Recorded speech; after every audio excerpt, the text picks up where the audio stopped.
in principle, that might actually make this easier for you. And on the reverse side, the individuals that kind of did the workshop and the worksheet already, they find that easier and may probably spend some more time on the creative side versus thinking of like what do you want to put on the banner. So what, as you think about that workshop for the banner, what did you like the most? What did you enjoy? Free to do whatever you want. Creativity, free to do what you want. So freedom, love it. What else? Ooh, I like that one. Reflection, creativity. Any of my, by title, non-creative individuals find that stressful? We actually did talk about that ahead of time. Like, I was like, there may be, because I didn't know at first the position. And when they said there were some like data analytics, I was like, have you guys thought through, like, some of these people may not find this all that energetic. Like, they might be like, oh my God. Right? So this will get easier, I think. You've now done that work, right? So I asked that question in a sense because sometimes it's easy to say like, oh, I really love this. Therefore, everyone's going to be really excited about this as well. So as we talk about some of the EEI and tangibly putting this to work, having that awareness to how others also perceive activities and the outcomes is an important distinction in leadership itself. Okay? All right, we're going to unlock your leadership superpower. So the cool thing is, we were kind of joking, so the first time around, some of the animations didn't work, so now I'm like, ooh, the animations, we're set, because Brian has fixed it for me. So we talked about with the predictive index that when you have this disconnect between yourself and self-concept, what happens, right? So my data and analytics people that we just put you through a very creative hands-on experience, right? You got through it, right? Because that's what you do. And on the other side of that, if we had something that was very data-orientated for the truly creative individuals by title, you're having the same reaction that some of the more analytical people just had to that creative experience, right? You're kind of like having to bring it back together, right? So how we do that is a critical part of then how we show up and how we lean into our energy and enthusiasm and intensity. So as you think about that, what that starts to look like is your brand. Why does it matter what your brand is? Right? There's energy and power in that brand. So we're going to walk through some tangible examples from a brand perspective. Then we're going to talk about how we bridge that gap. We're going to do a values exercise. Then we're going to the quiz that I highlighted with the QR code. We're going to delve into that. Again, don't worry if you didn't scan it. We've got plenty of time for that. And then we're going to do some application and kind of a commitment to yourself. So I'm going to give you 3 action items to take from the activities that we do here in the 45 minutes. Sound good? All right. Anybody have an idea of what at least 2 of these brands have in common? Well known, yep. What happened when Gap changed their logo? Early 2000s. Everybody hated it. In 6 days, they changed it back. Because that was what people associated Gap with. This brand, this font, this shape, right? Coke, 1980s. New Coke. How well did that go over? So in the dollars in that time, they had about $12 million in product they could not sell. It's over $100 million in today's dollars. They didn't stay true to that brand that they had defined and what their customers expected for them, right? We were joking in the first session that, anybody think of a recent brand example? Right? You have to play to your audience, and I wasn't 100% sure if I could. So the first group brought it up, so I know I can lean into it, right? Cracker Barrel. So I'll tell you a story. So my dad's from East Tennessee. I grew up in Texas and Colorado, so every year we'd make a road trip from there to Tennessee. Now, at the time, Cracker Barrel was only in the South. So one of the very first places we would stop was Cracker Barrel. We were so excited to get the little games at the table and get all this great food, you know. They have the store, you can buy stuff that you really don't need, right? All part of the brand. What did they change? They took a person off of their sign, right? Do you think that's the reason people aren't coming into their store? is because of the logo? No. Right? What are some other reasons that someone might not be going into a Cracker Barrel? Anybody's dietary choices changed over the last several years? Is it possible that most people perceive the Cracker Barrel as very heavy, southern, calorie-dense food? Does the Cracker Barrel have other choices on their menu? Yeah, they actually do, right? Is it possible that maybe they should advertise some of the other food choices that they have? Anybody, so you're like, I don't go there, right? So they have this great general store. You can buy lots of stuff you don't need. There has to be a fantastic margin on these things, right? Very seasonal. I still have stuff that they're set in the closet because of that store. Are there some things they might be able to adapt? Is there a digital marketplace that might have a stronger aspect because people aren't coming in the store, but that stuff has really great margins on it that maybe they should capitalize on it? I would have loved to have been the fly on the wall that led a consultant to tell Cracker Barrel's leadership, we should just take a guy off the sign. Nobody will care, and that'll get more people into the stores, right? Here's the thing I love about consultants, because I am one now, and I've worked with a lot of consultants, right? You haven't watched? Can I watch? See, you haven't watched. Can I have your watch? Do you know what time it is? Well, I do. It's 11:05. Here's the thing, a consultant is really good at giving you the answers you already had. And we pay them money for it, right? I'm gonna do the same thing.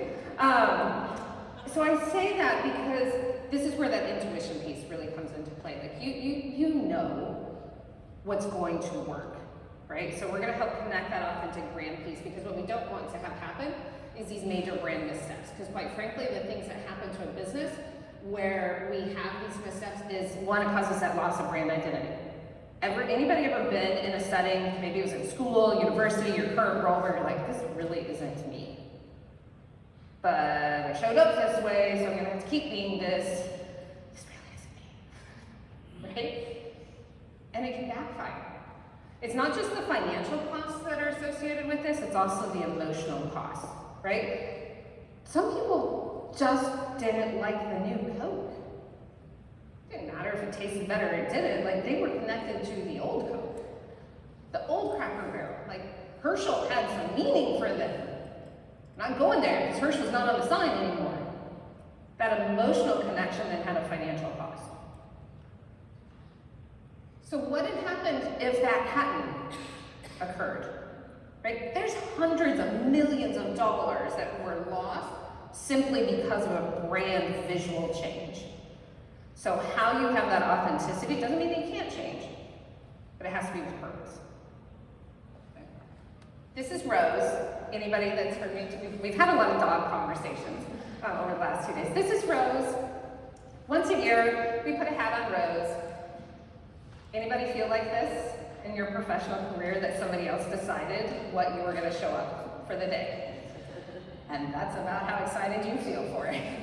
But I'm here! But I didn't have a choice, right? So this is why I say branding is no different at a personal level than it is for a company. We can face pressures to conform. Fact is, Rose has no choice if we want to put her silly little hat on her. Don't worry, we only do this for about a minute because I feel really bad for her and she looks at me in that way, right? But we feel this incredible pressure, like you have to conform, like you're supposed to be this way and you're supposed to be that way. And yet the very same leaders that are telling you that are very likely feeling the same pressures themselves. That someone is telling them you have to be a certain way. That's why it matters about eating into our authenticity. So that as we do that, we don't have these personal brand misfires, and we get to own our brand. Right? EEI, energy, enthusiasm, and intensity. Does she look very enthusiastic? Do you look very enthusiastic when you're told, like, hey, you have to sit in and we don't want you to talk today? Right? And you're like, but I had some really good ideas. You start to look like Rose. Versus, when we close that gap, I'm super excited because the animation might work. There we go.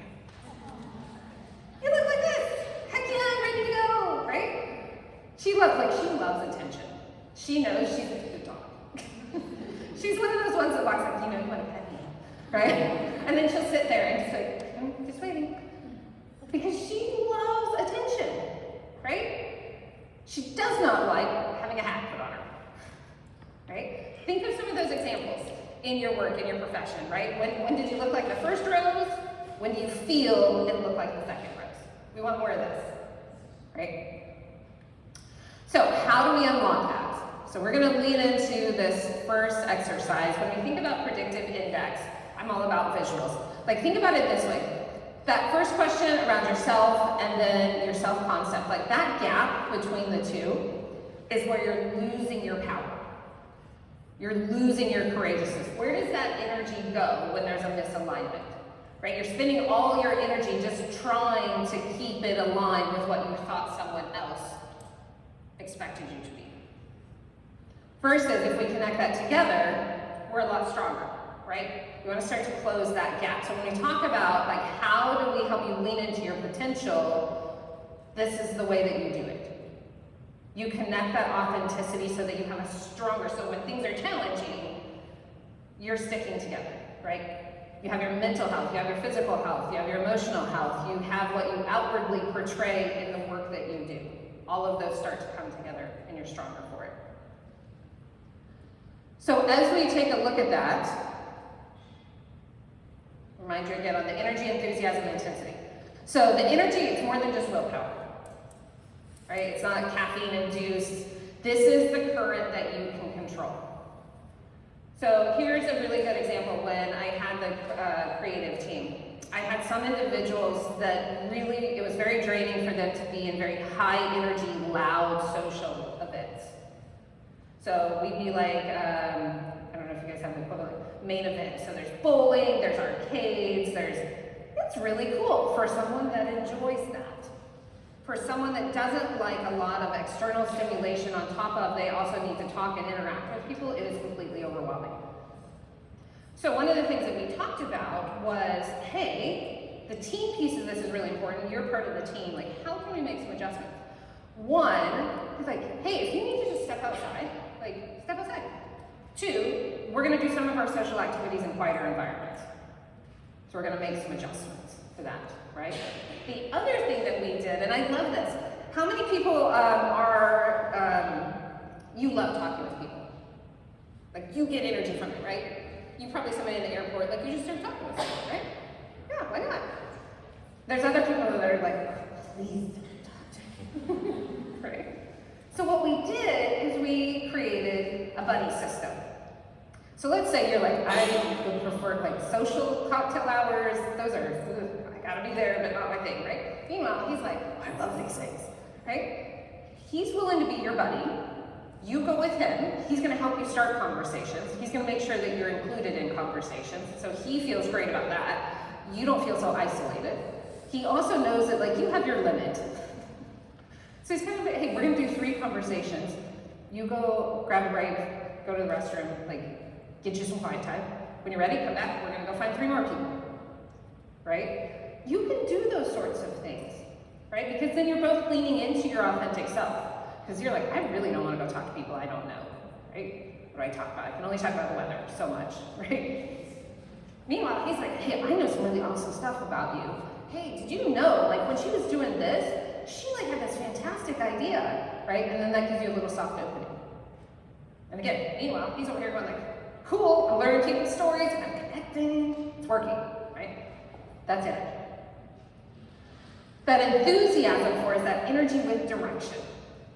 Right? This is how you connect your passions to your efforts. So if you're super, super creative and you're not getting to do as much creative as you would like in your day-to-day role, you need to find a way to do it. Could be outside of work, right? But you have to fill your bucket back up or you're going to be in an energy deficit, right? So how do you connect that passion to your effort? More importantly, we want to connect it to the work that you do as well. Right? So if you're super creative, have that conversation like, hey, I really want to be able to use my creative passion for this. I know the role that I'm in right now is to give me some experiences that are different from that. But I'd like to understand, what does that career path look like so that I can be back more in creative? But if you don't say any of that, they're not mind readers at leadership, right? So you've got to lean into some of that authenticity. Then we come to our intensity. As I mentioned, intensity sometimes can get a bad name. Being intense is not a negative if it is with purpose, if it is with passion. If you're intense just because you're a jerk, that's negative. Okay? So there is a difference. But intensity is a good thing. I would rather have somebody on my team that is intense and has intensity with purpose than someone that's on autopilot. Because autopilot, they're going to get it done, but not much is going to change. And I want innovation, I want energy, I want enthusiasm, I want us to fail fast. Because then we're going to go somewhere. So how do we bridge that? I love bridges. I would love to see, like, in a time frame, like, how a bridge is built, especially, like, in older times. How did they do this? A bridge is someone saying, we are here and we need to get here. That's where we are right now, as you think about your leadership development. You're here, you want to get here, or someone sees in you the potential to get over here. So we need to build that, right? So as you think about a bridge, first of all, we have to have the idea. We want to get here to over here. Now we need a plan. It doesn't happen accidentally. Okay, so what's the plan? Anybody ever have a fantastic plan and zero resources or tools? Great plan, no action. Okay, so we're going to take some action. So we're going to build from this side, we're going to build through here. Now the great thing is with the London Bridge, somebody had to go, hey, you know what, this is a river. We still need ships to go through here. So this actually opens up in the middle, right? So adjusted the plans. Also can have the pedestrian crossing as well as the car crossing, which they wouldn't have thought about the car crossing when they built the bridge, right? So it had to adapt some as well through that, right? This is your bridge, your career leadership bridge. I'm going to bring this forward. So we talked about this morning the EEI, and that's a philosophy. So we're going to start to connect this to a tangible component. You heard me mention this morning about values. Your core values are what will help define you and support you as a leader. We have one set of values. You don't have a personal set of values and a professional set of values. You can't. They will come into conflict. So even if your company, your church, your family, your community all say, like, these are the values that you should have. Do you know what yours are? Anybody sat down and actually done a values exercise before? Couple. They cheated. They're in the other answer. The other one. So there's some great research. I'm going to give you these. There's a Harvard Business Review that's even recent about the values of in leadership. If you want to see some like tangible research connected with like why are we doing this touchy-feely stuff, this is why. Okay. So on your table you have a values exercise. We're going to take 2 to 3 minutes. Do not overthink this. I want you to circle each value, each word that just immediately connects with you. Don't overthink this. Don't think, oh, I should circle that. If you say that, then don't circle. Circle each value that resonates with you. Don't worry if you have too many, too little. Circle what resonates with you.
Got about 1 more minute if you need it.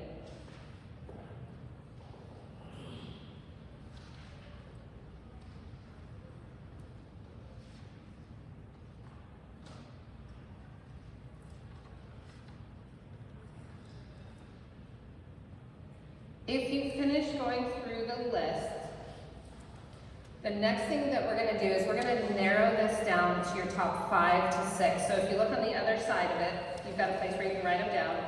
So what you can do is take your list and just start going through it and starring them, the ones that start to stand out. And the way that you're going to do this is you can evaluate the word against the other. So for example, let's say you have communication and you have courage, okay? So you can say, as an example, it takes a lot of courage to communicate openly. Or you might say, gosh, you know what, when I communicate, I feel courageous and I feel empowered and, right, then communication trumps, in a sense, courage, right? So you're creating the storyline against the values themselves. So as you do that, you can go through the list and what immediately then jumps out of what you circled, start with those.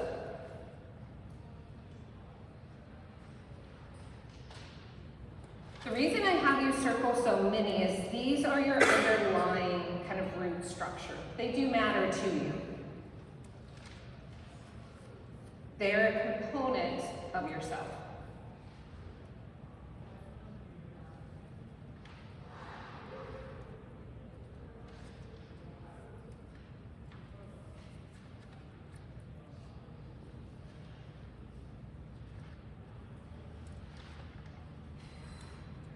You might have even found when you did your banner that some of these are standing out more quickly or easily to you because you've already kind of gone through some of this thought process too. You guys definitely circled the first round faster than the other group.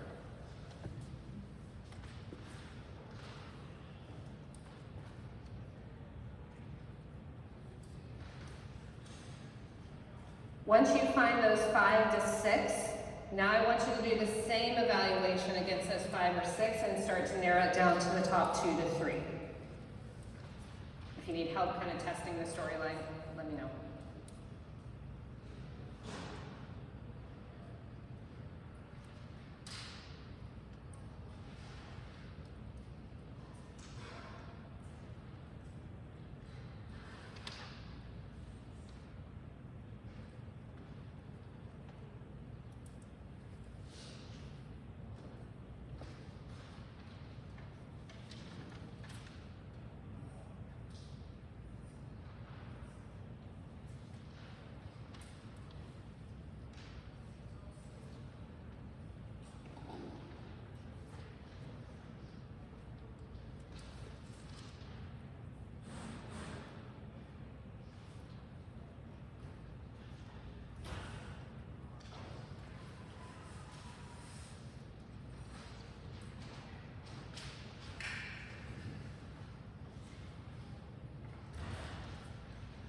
So as you get to these top 2 to 3, and normally this is an exercise and I would encourage you to take this home with you, like look it on the fly, do it in some of your own time frame, because realistically this is longer than a 5 to 7 minute exercise. So if you're like, oh my God, I can't get it done, don't worry.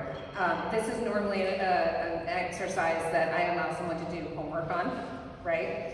So as you're going through this, what we want to get to is these top 2 to 3 values. And the reason that we want to be able to do this is because these are the 2 that you want to lean into in your authenticity. This is where you're going to find your most energetic position, your enthusiastic position, and that intensity, right? Is anybody willing to share like one of your, if you've narrowed it down? Somebody have one? What do you got? Ooh, I like it. Yeah? So tell me about a time that you leaned into that. I think it was job hunting. So I started my job now in January, and I interviewed them the first time for the position, and I kind of knew that I wasn't enthusiastic about that position, and then they reached back out to me months later. I did not get the first position, but I knew that I was still going to have a job with this. Yeah. Yeah. Tell me about a time you didn't trust your gut. Okay. Good. So here's a great example. So there are times times when you're going to be in conflict with one of those values. I'll give you an example. So like my 2 core values are freedom and courage. Some of it's personal background driven, but for me, freedom looks like freedom of expression, like I get to wear what I want to wear, you can wear what you want to wear, right? I can speak up, I want freedom to share ideas, I want freedom to give feedback, right? So one time in a meeting, I had a senior leader lean over to me when I was trying to share some information because he was new in the role with him, and he goes, shh. Didn't have the best reaction to that. I went quiet for the rest of the day, right? Because it took away what I perceived to be my freedom. Now, if I had owned that a little bit differently, I could have leaned into more of my courage. One, to say, like, for whatever reason, that was his response to that, right? It's not right, it's not great, but, you know, hey, that's his freedom to express that way, right? The reason I say that, sometimes you are going to be in conflict with your core values. The behaviors you demonstrate in that scenario are just as critical as the behaviors you demonstrate when you're totally in your values, right? When we are in leadership, everything is being observed. So when you know what your 2 core values are, you are able to lean into that both in the fun and easy times, as well as the challenging and more complex and complicated ones, okay? When you own them, so like at John Deere, they had 4 core values. I can tell you those core values in my sleep. Until 2018, when I did the values exercise, I couldn't have told you directly what mine were. Once I owned that, that's when I was able to lean into truly having fun and when I was my most authentic. That's when I loved what I was doing, right? So that's how you start to connect this together into your EEI. So now we're going to jump into this superpower. So if you did not scan this before, go ahead and scan it now. There are 5 questions in this. Again, there is no right or wrong answer. This is simply your answer for these 5 questions.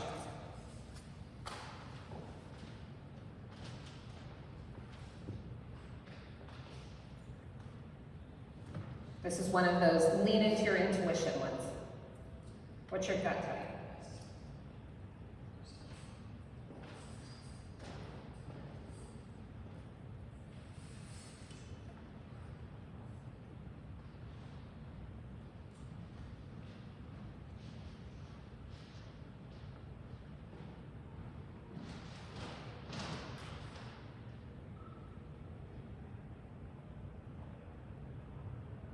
Again, this is one of these ones, don't overthink it. Don't think like, oh, I'm supposed to do that, versus this is what I would actually do. Do what you would actually do.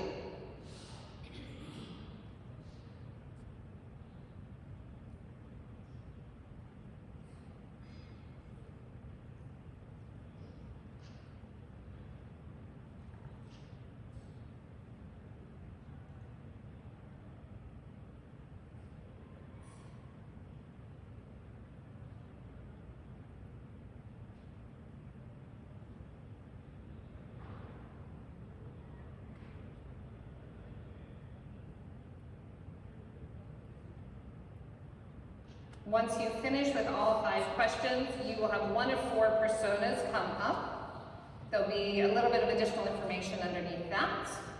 If you want to keep the results, just go ahead and put your email in. It will send you an email with all of that information.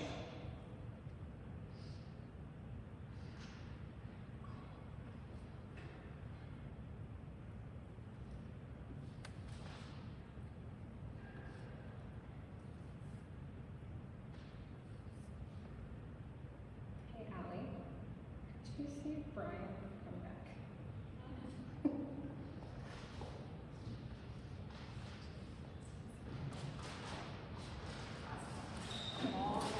Did you see Brian come back? Oh, yeah. Apparently I need his password.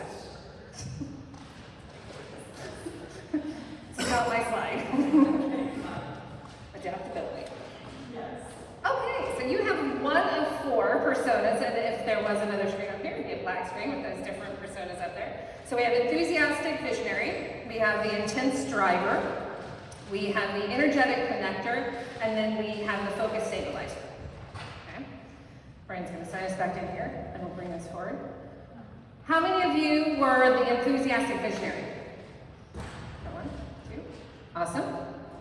We'll get the definitions going up here. This is like you love to see the idea. You love to share the idea.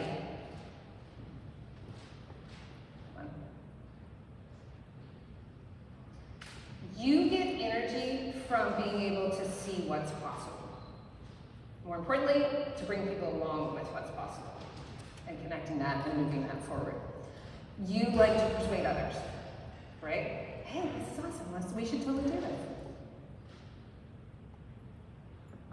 The next one we have is the intensity driver. You are the hey, you said go, we are getting there, right? Move out of the way. We got this coming, right? You are focused on that intensity level. You're going to drive that forward. The next one is the energetic connector, right? You love being able to connect ideas and people together. Like, that's where you get your energy, right? So as you lean into that, I'm an energetic connector. I'm the kind of person, if you tell me, hey, I'm having this challenge and I know somebody, I'm going to totally give you their number and I'm going to be hey, I'm going to connect the two of you together and we're going to find a solution for you, right? You have a challenge, let's sit down, let's talk about the ideas, you got that idea, now you got that idea, hey, we can do this, right? We're going to move that forward. So as we start to lean into these different personas, then we have our fourth one, we have the focus stabilizer. Let this bring forward. I need the focus stabilizer. I need that individual that's we're gonna focus, because I'm we could do 12 million things at once. It'll be awesome. And other people are can we just maybe pick one that we're gonna focus on, right? That's why I need a focus stabilizer, because they bring order to chaos, right? I tell people I'm the most organized, unorganized person you will ever be around. Everything is completely organized in my brain for how it makes sense. That doesn't mean it's at all in order. It just makes sense to me. So when we think about these different ones, so our enthusiastic visionaries, we had a couple intense drivers. Go on. You give us energy, right? You're hey, we gotta achieve some results here. We're putting out a lot of energy for all of this. There better be an outcome to this, right? The worst thing I imagine is we were on a project and then you get all the way through and they're never mind, we're not gonna do that. What are we doing, right? Energetic connector, I talked about that. We want to build those high trust teams, and then we're going to use the energy to do that. The focus stabilizer, bringing the order to chaos. So interestingly enough, you guys remember Jeff yesterday? So I went up to him afterwards, and I was hey, I'm doing this quiz. Would you do it for me? Right? Energetic connector. He's yeah, I'll do it. Which one do you think he is? Yes, enthusiastic visionary. Right? I might have put in potentially an intense driver, but he's also got that enthusiasm, right? The reason I highlight that is you have the one superpower that came just from 5 questions. It doesn't mean that you're not some of these others as well. It depends on some of the scenario, right? It depends on which way you lean, right? Yes, I'm an energetic connector, but I also love to sit down and ideating about stuff. And I would always tell my teams, I will throw a whole bunch of things against the wall. Please don't believe all of them. Do not do all of them, right? My focus stabilizers would be why are we, we've got all these great ideas. What are we going to do? And just because I put it up there doesn't mean it was a good idea. Okay? I will totally put that disclaimer out there. But these matter because this is where your superpower leans into. You can touch on all of these. So how did I come up with the quiz? So I took the predictive index framework and the philosophy and the scientific components of all of that, and I created an LLM with that as the foundation for that. And then on top of that, I laid my EEI framework. Said, hey, I want a way to be able to help evaluate my clients and workshop in a fairly quick fashion to help them see, where are you gonna really shine with your superpower? And that's what I did. So that's a great way that you can leverage some of the tools that are out there today, because on my own, I wouldn't have been able to come up with the 5 questions that had the scientific and the historical perspective of the predictive index and overlay my EEI framework on it in the time frame that I could, right? That's how I can connect ideas together. I'm really focused on you. So we're gonna take a little bit of time for reflection. Anybody really sit down and you just schedule time for yourself to plan, to think? Anybody doing fantastically awesome with it? You got one? Good. That's awesome. Because we need to do more of it. Because we get on autopilot And then we're just going. And again, then we're kind of going back to rows and somebody stuck a stocking cap on you, and it wasn't your choice. Okay, so for your superpower, you have one question here. So find your persona. Take a picture if you need to. There's also a set of questions in your persona after you filled out the quiz and in the email if you wanted that. So my energetic connectors. Who are my energetic connectors? I figured you might be. What's one proactive step that you could do to create more trust with a client? Ask what they need, just putting them first on there. Do you have an agency, you don't name them, obviously, that if you spent that amount of time could see some different results? Right? Do you do that as well as you could today? Why? You've got to schedule it, like the time against it. Yeah, right? If it's not on your calendar, it's probably not going to happen. Yeah, exactly, right? We get on autopilot, other things start to come up, right? So that's why I encourage you to take this opportunity for reflection. I guarantee you, I bet you're going to go and you're going to be like, you know what, we're going to put agency A, we're totally going to set some time for this, right? Because I just put it in front of mine for you. Focus stabilizer. Who's my focus stabilizers? Anybody? Got two? 3? Awesome. How much do you love it when people don't follow a process? Favorite thing in the world, right? When you're like, I love this great process. There's a reason for it, and you didn't follow it, and now you're complaining because something didn't go as it was supposed to, right? Never happens. What if you could set aside time to take a look at why isn't someone following the process? Like if you sat down with me and like, okay, we have a process, you asked us to have a process, you're not following the process, therefore the team isn't following the process. Like why, can I ask why, what's the challenge with the process? I'm gonna tell you like, I find it so pedantic to sit there and fill out the forms to get to the outcome. What if you could automate it?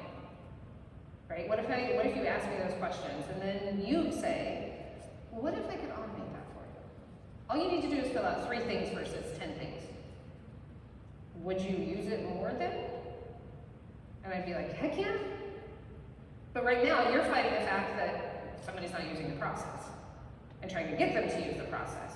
But if you sell it to me from my perspective, like it's gonna make you more efficient, I'm much more interested in doing that. So you're getting to lean into your superpower, which is that focused stabilization of the team, of the idea, of the progress. You're gonna make the process, the system, better, and it's gonna make us better. But how do you present that idea makes the difference, right?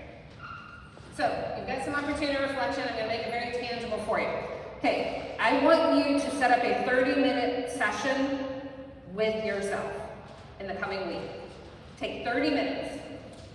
Actually, as you said, put it on the calendar. Don't just think about it. Like, oh, maybe Friday afternoon I'll have some time, therefore I'm going to do it. Take out your phone, take out your calendar, book a session with yourself. 30 minutes.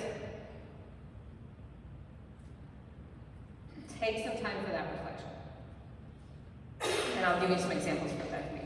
Now, here's the second thing I want you to do. I want you to have a courageous conversation with someone, either on your team, in your agency, peer, manager, if you have that kind of relationship that you can. I want you to have a courageous conversation with them.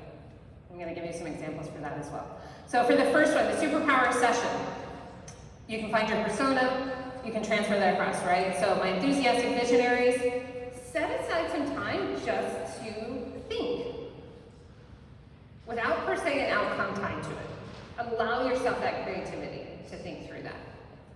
Right, my intensity drivers. What's something you could do to clear a critical team roadblock? Right, think about it, like you're thinking about like, oh, this action I could propose, right? It might turn into an hour, right? So as you move that forward, you've got these opportunities that you can connect those together. These courageous conversations, here's what this looks like. Lean into these opportunities. So you're leaning into your superpower. Hey, I'm really good at connecting people. I would love to be able to understand your feedback on how I can help our team environment build even greater trust. Okay? Energy, enthusiasm, and intensity. When you connect that with action, is going to give you that authentic brand that gives you the courage to change and the strength to lead. It will help you through those times of complexity and chaos and the day-to-day distractions so that you are leading with your authentic self.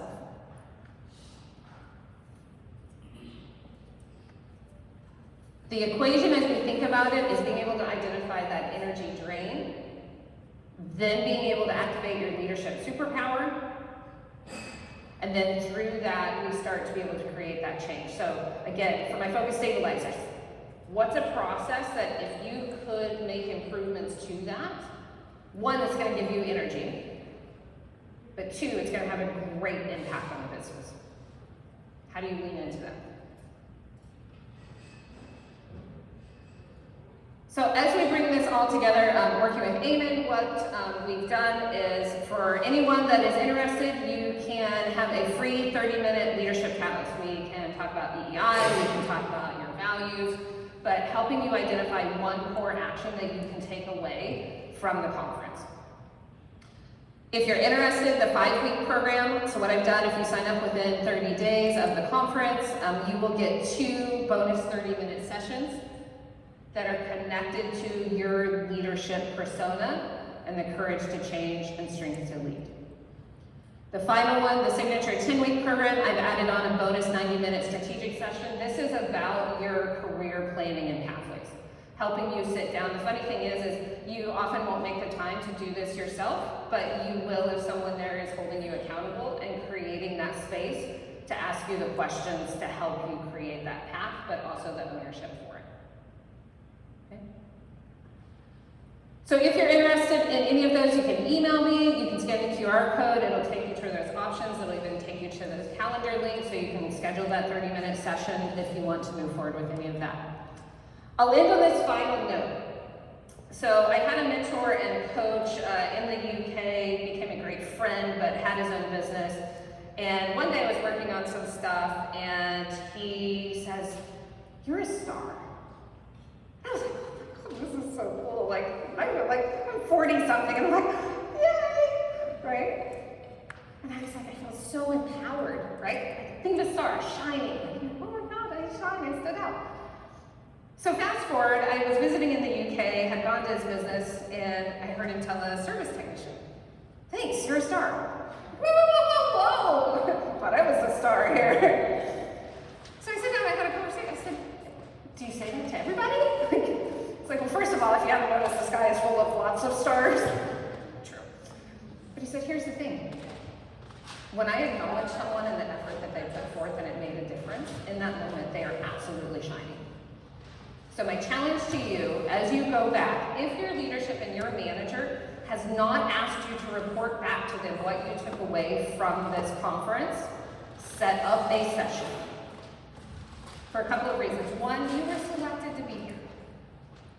They are making an investment in you. Even if they didn't clearly articulate that to you, you have an opportunity to own that moment. Take that back to the agency, to your team, to your manager. Here's our 1 to 3 things I learned. And here's how I'm going to apply it. Be a star.